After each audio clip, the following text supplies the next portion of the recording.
सामाजिक न्याय व विशेष सहाय्य विभाग महाराष्ट्र राज्य आयोजित जागतिक ज्येष्ठ नागरिक दिनाच्या निमित्ताने चर्चासत्र या कार्यक्रमामध्ये मी आपणा सर्वांचं मनापासून हार्दिक हार्दिक हार्दिक स्वागत करते।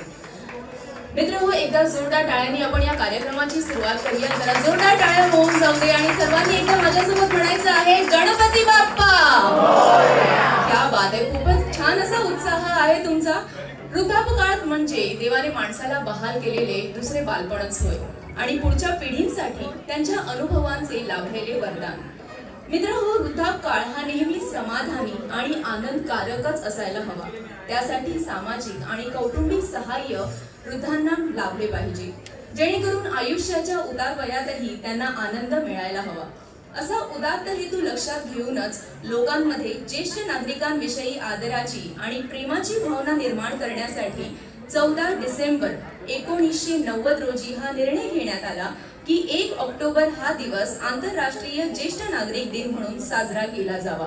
जागतिक ज्येष्ठ नागरिक दिन आपण इथे साजरा करणार आहोत आणि ज्येष्ठ नागरिक दिनाच्या निमित्ताने चर्चासत्र या कार्यक्रमाचे आयोजन इथे झालेले आहे। तर या कार्यक्रमाची सुरुवात आपण गजाननाच्या आशीर्वादाने तर केलेलीच आहे आणि आता आपण या कार्यक्रमाला पुढे नेणार आहोत सांस्कृतिक कार्यक्रमाने। तर मी विनंती करते माननीय श्री अनिल तावडे यांना की कृपया त्यांनी मंचावर यावे।